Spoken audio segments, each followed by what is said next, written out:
Hello everyone, my name is Pixelriffs and welcome back to the Minecraft Survival Guide. How are you guys doing? I hope you're all having a wonderful day. Thank you so much for the feedback on the last episode where we made the sugarcane farms here. I'm actually going to keep both of them around just because having a lot of sugarcane is a very nice thing. I've done a little bit more work over here and I would love to put some more observers in this automatic sugarcane farm because as you can see, sometimes the sugarcane just doesn't grow up in front of the observer you want it to, and the rest of this is just left not growing anymore, ready to harvest, and frankly could do with chopping down. So we should probably install a few more observers in here. If you install more observers along this line of redstone here, it will trigger any time one of them actually updates in front of the observer rather than waiting for one specific one to do that. But as you can see, it's still putting out a fair amount of stuff. I've been doing a lot of work off camera just getting our bookshelves together, and at last, finally, ladies and gents, we have ourselves a full level 30 enchanting setup. Now this little bookshelf over here is kind of stuck out on its own because you need 15 bookshelves surrounding this, and those two in the corner there are actually part of it. Those two blocks in the corner are bookshelves themselves. So we got 1, 2, 3, 4, 5, 6, 7, 8, 9, 10, 11, 12, 13, 14, and 15. So I often end up making my enchanting setups with more than 15 bookshelves just so it becomes more symmetrical. I want another bookshelf to kind of go there just to make sure it looks kind of nice, but then ultimately it's going to have the same effect, right? You're not going to have more than level 30 on your enchanting setup. But here we go. We have enchants that you can get if you have 30 experience levels, which I do. I have just managed to get to level 30 by breeding and killing some of the cows out here to get the leather we needed to make the bookshelves. So today we're going to do a little bit of enchanting, but we're also going to focus on methods of obtaining experience in Minecraft, because that's going to be a very important thing to us going forward. If we want to enchant our tools and armor, then we need to have experience levels in order to do that. First off, though, I'm going to take out our diamond pickaxe and we're going to do our first level 30 enchant right here. I'll grab some lapis lazuli as well because we need that, of course, for enchanting. Now let's pop that in there. You can shift click that into the table, same with the lapis, and as you hover over this, you will see that it looks like we're about to get efficiency 4. Now, efficiency 4 is not the highest level of efficiency. You can have efficiency 5, but that requires you to combine 2 efficiency 4 tools or find an enchanted book that has efficiency 5. You will not be able to get the highest level of efficiency out of the enchantment table. However, I was really hoping we were going to get Unbreaking on that as well, because you can get Unbreaking 3, which is the highest level of Unbreaking, out of an enchantment table as well. But evidently my skills of prediction are not quite up to scratch. So as you can see now, we have access to the level 31, but it's grayed out because we only have 27 experience levels. And so that means we need to gain 3 more levels before we get back up to level 30 and we can enchant something else.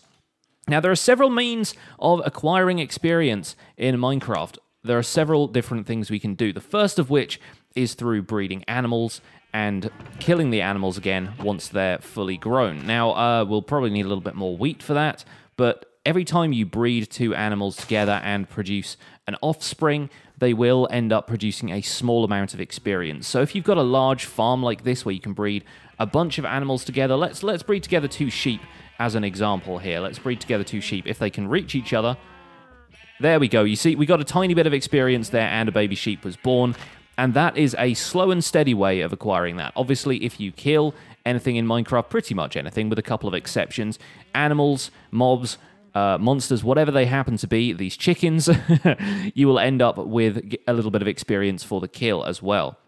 Now, of course, that leads to another source of experience, which is smelting things. Now, if you smelt things like steak, for example, you're going to get a small amount of experience. You heard a very, very brief ting there, because 8 steak does not give you a great deal of experience, and you may not even get experience for just cooking 1 or 2 raw beef into steak. You probably have to cook a larger amount before you can do that. I don't think I have anything in the other furnace. However, the more precious the resource, the more experience you will gain from it. So, for example, if I smelt a bit of iron, that's going to get me a bit more experience than smelting something more common like food. Gold is going to get me even more experience. I have never smelted diamond ore, because if you smelt diamond ore, if you acquire diamond ore using Silk Touch and then smelt it, you only get 1 diamond back, and there are ways of getting more than 1 diamond out of an ore block, so normally we save the ore blocks for when we have the fortune enchantment. Acquiring things like lapis and redstone dust, the items that drop out of the block immediately when you mine them, diamonds actually are the same. You will get experience for that as well. And so oftentimes people will go mining to acquire a whole bunch of resources, and they'll get a bunch of experience levels in the process. And that's sort of what I want to do today. I want to head to the Nether and gather ourselves some quartz.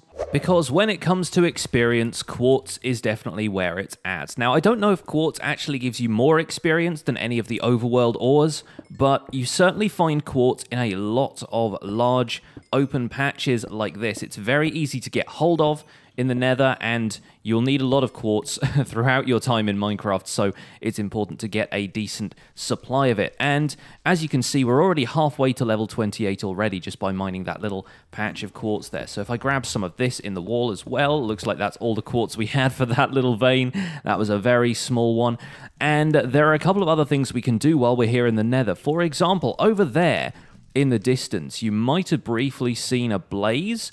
Somebody pointed out in the comments of a previous video, and I'll highlight the comment on screen. I'm sorry, I can't remember exactly who it was at this moment, but they mentioned that a nether fortress is actually right over there, hidden behind this wall of netherrack. So we might go and investigate that in a minute and do a little bit of fighting to earn some experience. But I will just grab a little bit more quartz. I think I saw another vein over here. Yep, this looks promising, although the drop down there is looking kind of steep, so I will be very careful about what I'm doing here. Okay, let's go and check out the nether fortress in this direction then, because this is a lot closer than the one that we actually adventured over to in the episode where we explored the nether for the first time. Let me grab the rest of this quartz, and as you can see, it's funny how exploring the nether becomes a little bit of a challenge, whereby you can just find some of this stuff right on your doorstep. Look at this. It's right here. It's literally standing right here in the netherrack, and goodness me, I didn't see that at all the first time we came through to the nether, so we can hop in here, and that's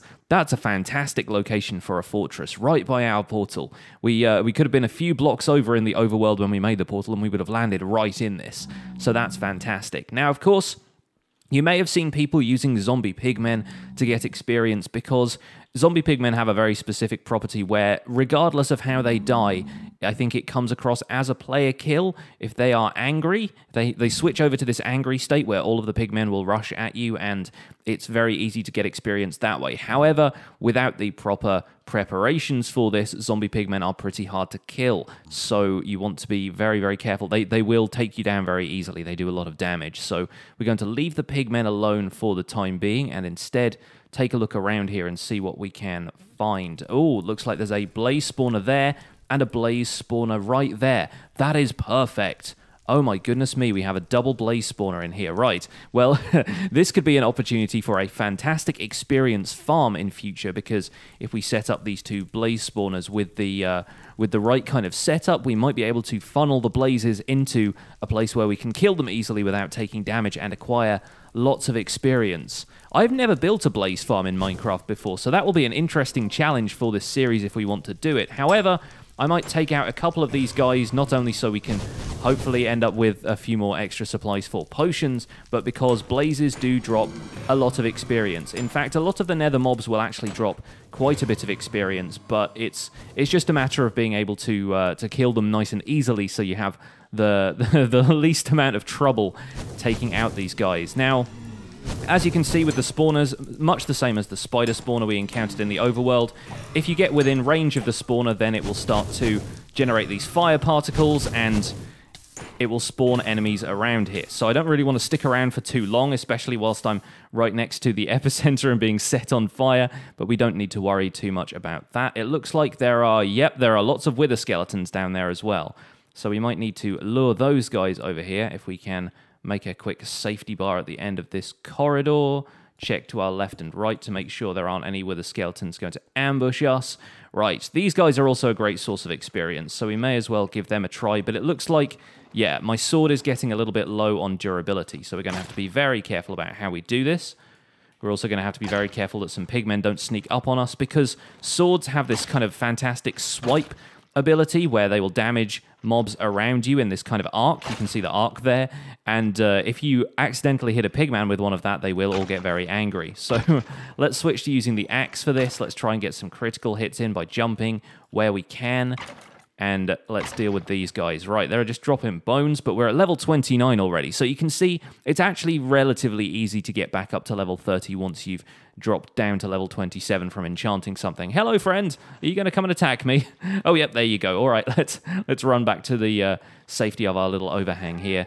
Take out this guy. Fantastic. And there's a little bit more quartz in the walls here, so I will just take this out as well, and that should hopefully have us back on the way to level 30 with a few more resources acquired as well. Now you'll notice, because we're now using an efficiency 4 pickaxe, it's actually a lot easier to mine resources. It's a lot quicker to mine resources, and in fact, if I'm using this on the netherrack around us, it mines more or less instantly. You can mine a huge section of netherrack out very quickly, and unfortunately right now that's not the case with other materials. Netherrack is just quite a soft kind of block. It doesn't have a great deal of resistance to being mined, but if you're doing that with stone in the overworld, then it is less likely that you're going to be able to mine stuff instantly.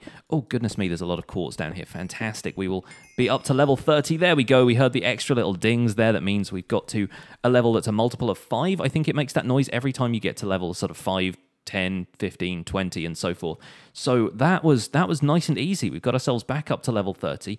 Now, it's sometimes worth acquiring a few extra levels while you're here. So it could be worth it to maybe get up to level 33, and then you'd be able to acquire 2 level 30 enchantments by using the 3 levels that it takes you to get to level 30, and then using the last 3 levels from 30 to 27. However, every time you acquire experience, every time you go up a level, the next level requires more experience in order to obtain. To give you a quick mathematical example of that, it takes as much experience to go from levels 0 to 30 as it takes to go from levels 30 to 39. So if you imagine you're actually acquiring the same amount of experience, but each time it will take more and more experience to get you up to a higher level. So it's actually kind of worthwhile in the early stages of the game, when experience is more difficult to acquire, to go to level 30 and then go and enchant something, and then go back and gain 3 nice easy levels instead of 3 much harder levels. So at this point we have a few different options for our enchantments, and one of the things I'm interested in is whether or not we would get a better enchantment for a pickaxe. Now, it is actually possible to kind of test out what enchantments you're going to get on an enchanting table with other tiers of tools and armor. So for example, right now if I put the iron pickaxe in here, I don't want to enchant an iron pickaxe, but it will tell me that I'm going to get efficiency 4, which means if I enchant a diamond pickaxe, I'm likely to get efficiency 4 as well. This has some variation because some of the tools are more enchantable than others, if that makes sense. Like, some of them will accept enchantments a little bit more easily. Now, I'm going to do something that I never normally do in Minecraft and create a golden pickaxe because gold pickaxes are actually, gold tools in general are actually the most enchantable tools in Minecraft. They will have the best enchantments on them, and as you can see, this one is getting efficiency 4 as well, so we're not going to get anything fantastic. In fact, I think it is possible to get efficiency 5 out of an enchanting table if you're using gold tools, but nobody uses gold tools, and I will tell you why, because I can show you this whilst we're out and about in the world. Gold tools are only capable of mining things which stone pickaxes can. So for example, you can mine stone and coal and iron with a gold pickaxe, but you could not mine redstone with a gold pickaxe. That requires an iron pickaxe or better, and quite frankly, it would be a complete waste to use a golden pickaxe on that. So we're going to hop over to a nice cozy mountain over here. We're going to grab ourselves a little bit more stone, and I will show you the advantage to using golden tools, which is that they're actually quite fast. If you end up mining stuff with a gold pickaxe, it mines the stone a lot faster than an iron pickaxe would.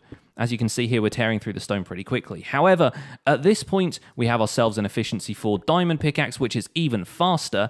And if you look at the durability on these tools, they've only got 32 durability compared to a diamond pickaxe's 1500 durability. So in theory, you're only going to be able to mine 32 blocks of something with a gold pickaxe before it breaks, whereas this diamond pickaxe will last us for 1500 blocks or more. So gold tools are effectively useless, but they can be fun in the occasional circumstances where you feel like making some shiny tools, and they are the most enchantable materials out there. Gold tools are also kind of nice to have in item frames as kind of decoration and stuff like that, but after you've done that, you don't really ever need to use them again. So let's get some diamonds out of here and let's work on some other tools, because of course, diamond pickaxes are not the only thing we can have. We can make ourselves the full range of diamond tools, including an axe, a sword, a shovel, and even a hoe if we wanted to, but I'm not certain we want to waste our diamonds on a hoe at this point. Let's drop a sword in here and see what we get. Okay, this iron sword could be enchanted with sharpness 4, which means we'll probably get something similar from a diamond sword. So you know what? I'm going to make ourselves our first diamond sword of the series right now and use our next level 30 enchantment on that. So there are a bunch of different level 30 enchants that can be applied to swords. Often sharpness is the best one, because sharpness is a kind of generic catch-all damage enchantment that will apply to basically anything you attack with it. Whereas there are two other enchantments that you can get on a sword. Let's see if we get either of them here. Yes, Smite is one of them. Smite only affects undead mobs, so you get more damage if you're attacking things like zombies or skeletons, which are technically undead. Phantoms are also undead. I think some of the enemies in the Nether are as well, so it's usually worth getting a Smite sword if you want to attack some stuff in the Nether. The other one is Bane of Arthropods. It's great that they both ended up on this enchantment table. Bane of Arthropods is useful against spiders, cave spiders, and silverfish, and I believe those are the only enemies that are damaged more by Bane of Arthropods. So it's not really worth having Bane of Arthropods unless, for example, you have a spider spawner. Now, we do have a spider spawner, so it might be worth, in the long run, converting that into a spider farm, which we can use to get string and experience, and having a Bane of Arthropods sword might be useful in that instance. If I remember correctly, we found the spider spawner down one of these caves down here, so that might actually be worth converting into an experience farm in the long term. Experience farms are a very neat way of getting a lot of experience, and it will allow you to enchant stuff more or less whenever you want to. Yes, I think we were down here, weren't we? Yeah. So, for example now, I could convert this into a very, very basic experience farm right now, simply by turning off all of the torches in here and attacking the spiders manually, because you know that if the spider spawner is on, like so, you're going to be able to get a whole bunch of spiders spawning in here and get a whole bunch of experience from that. However, if I wanted to do a mob-based experience farm right now, if I wanted to just use a spawner to get a bunch of experience, I may as well grab some fire resistance potions, go back to the Nether, and fight a bunch of those blazes, because they will be able to melee attack you, but the fireballs won't do any damage to you if you are using a fire resistance potion, if you have a fire resistance effect. And as we've seen in the episode we did about brewing, you can have a fire resistance effect for up to 8 minutes, which means basically up to 8 minutes worth of attacking blazes continuously. I think that's probably going to be the better option for now, but do not worry, folks. I haven't forgotten about the fact that we have a spider farm down here, and I will end up using that later on to be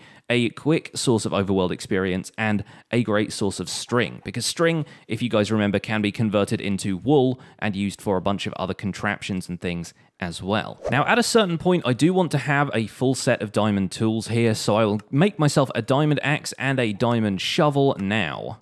And we will be left with 4 diamonds, which I think I will probably end up making into boots. Let me just quickly check that my armor, yes, my armor is still all of the iron stuff. I haven't made any diamond stuff yet. So we'll have a diamond pair of boots, and that is going to be superior. There we go. We got our first advancement for getting a set of diamond armor. Now, the armor you get from diamond boots is actually greater than you'll get from iron boots. The protection enchantment might swing it in favor of the iron boots for the moment, but the diamond boots are going to be super useful, and they will also, in terms of the durability, last a lot longer. So we're going to take a quick look at what enchantments we're going to get at level 30 on each of these. We've got Unbreaking for an axe there.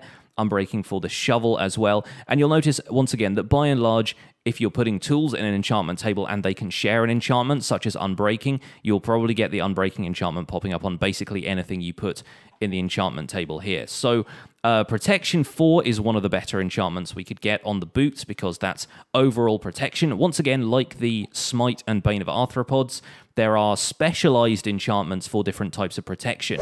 Protection 4 is a general protection that whatever damages you, the damage will be reduced. You also have things like Blast Protection, Projectile Protection, and Fire Protection, which protect you from damage of those different types. For example, if a skeleton shoots you with an arrow, then it's going to improve the protection against it if you have Projectile Protection. Likewise, if a blaze shoots you with a fireball or you get set on fire, you will take much less damage if you have armor with Fire Protection. But Protection 4 is just a catch-all enchant that means you will take less damage across the board. So that's usually better because you don't know what you're going to be attacked by as you kind of travel around. You could be attacked by any number of things. If there are skeletons shooting fiery arrows at you, you'll only get one set of protection. So it's usually better to have something that is a catch-all. That is my general opinion about it anyway. There are different schools of thought in that respect, and some people quite like having blast protection if they're worried about getting blown up by creepers or ghast fireballs or something like that. So it's really up to you. But now I think we need to go back into the nether. We need to go and fight some blazes. Let's get a fire resistance potion here. And let's use our new sharpness 4 sword to take out some blazes nice and quick. I'm going to pop these back in here just in case the worst should happen because I don't want to lose all of my diamond tools in one fell swoop. But aside from that, we can probably just head back into the nether and get ourselves some experience. Here is a quick tip for getting rid of large sections of lava like this, because as you can see, the lava source is generating up there in the wall of Netherrack over there, and it's going to be very difficult to pillar up and close that off. But instead, you can actually jump in here and place a couple of blocks around the bottom of the lava flow like so. We're going to just create a quick path in here, and we can just section this off around the outside. As long as the lava has one empty block to flow down into down here, it shouldn't flow out over the sides of this block, and what you end up with is a nice clean pillar of lava that's still providing light but isn't going to cause an issue if you run into it, the area around it like so. This one will be even easier to get to because all we need to do is place a couple of blocks around here like so, and then that should all flow out and disappear. Fantastic stuff. And look, there's even an entrance to the Nether Fortress here. Perfect. I will use this. Let's walk on in here and find those blaze spawners again. Here we go. We're at the intersection of the two blaze spawners. In fact, we could probably dig a neat little tunnel between the two of these, and we would be pretty set up. We'd have blazes coming at us from both sides. Now let me quickly eat a little bit of food just in case we do take any up close and personal melee damage here. But now that a few blazes have spawned, I can just drink this fire resistance potion, wade in, and not have to worry about taking a fireball to the face. Occasionally I might look like I've been set on fire, but there's not going to be any kind of adverse effects from that. Now let's dig out all the way to the other blaze spawner, which should be right over here. I can hear the noises really loud right now, so it looks like we're on the right track, but getting a little bit of experience from this quartz might be a good idea while we're at it. There they are! Hello, boys! Now, it's absolutely fantastic to be in here with a fire resistance potion. We should hopefully have no problems taking on these blazes, and occasionally they will drop down behind the walls here, so it might actually be worth blocking off some of these sections that the blazes can sink into, just so that they don't get away from us. But you'll notice that we're going to gather a ton of XP really fast here, and all we really need to do is go back and forth between these two. We're in spawning range of both of them, so the blazes should be able to spot us. There we go. We took a tiny amount of melee damage here, but you'll notice right now I'm on fire and taking absolutely no damage from that. So this is ideal. We can get experience really fast this way, and that's going to be the best way of getting experience for some more enchanting. Look at that. Halfway to level 29 already. Brilliant stuff. The other advantage to this is that we will be acquiring a whole bunch of blaze rods in the process, and blaze rods are not only useful for potion brewing, they can brew potions of strength as well, they are also useful for progressing to the next stage of Minecraft, which is visiting the end. Now, we're not going to do that for a little while here. We are going to set up a little bit more stuff in the overworld before we go to the end and try and fight the Ender Dragon, but this is definitely a step along that road. This is a great opportunity to gather a few more blaze rods. The blaze powder will be used to create Eyes of Ender once we've fought some Endermen and acquired some Ender Pearls, and then we should be able to go to the end and fight the dragon anytime we like, as long as we know where a stronghold is, and that should be pretty easy to find once we have all of those component parts. So effectively, this is going to be the best means of progressing ourselves right now, getting some XP and gathering some important resources. Blaze rods are actually also a really good source of fuel. They will smelt 20 blocks per item, so you remember our discussion about fuel the other day where I said lava was a really good source of fuel. Blaze rods are also a pretty good source of fuel, especially if you can obtain a lot of them in a very short span of time, which is kind of what we're doing right now. There we go, folks. I've been here for 8 minutes. My fire resistance potion has completely worn off, but we are at level 32 right now, so I think we are pretty well set up to go back and do a little bit more enchanting. Okay, we're back at our enchantment table. We've got our diamond boots, we've got our diamond axe, and I think I'm going to enchant the boots first because protection 4 is a really good enchantment to have. Let's see if we get anything else. Fantastic. So it is possible to get multiple enchantments at a time, as we probably know by now, and I've gotten myself protection 4 and Unbreaking 3 on those boots. Now that is going to be a brilliant set of boots to protect my feet for as long as I need to, and the Protection 4 enchantment is going to be much better than the Protection 1 we had on the iron boots. In addition to that, we have the Unbreaking enchantment, which means that occasionally when the armor would be damaged, it has the potential to not be damaged. So if I was to take damage, normally the durability on my armor would go down and it would eventually break. With Unbreaking, it's not never going to break, because Unbreaking kind of implies that it's just going to never break at all. What it gives it is a little bit extra resistance against a decrease in durability. So you end up with less durability being taken if you took the same amount of hits. That's a really useful thing to have, and that's also something that can be applied to pickaxes and swords and basically any other set of tools, so that in circumstances where their durability would decrease, like for example if you use an axe to chop wood, you would end up with less durability being taken, which would mean the tool or piece of armor lasts longer. Now we have efficiency 3 waiting for us on this axe, which probably means efficiency 3 is going to be waiting for us on a shovel as well. That's not ideal, so maybe we should look into other things we can enchant. Obviously, right now, I've only got 29 levels, so it isn't really possible for me to do that. Let's see if the shovel is going to get us the same thing. It is. You see, that's a slight difference between diamond and iron. Iron is slightly more enchantable than diamond, so if I put an iron shovel in here right now, it gives me efficiency 4. If I put a diamond shovel in there, it gives me efficiency 3. So it's sometimes not quite a perfect indication of what kind of enchantments you're going to get if you put iron gear in there, but it's just cheaper to manufacture iron gear if you want to test something out.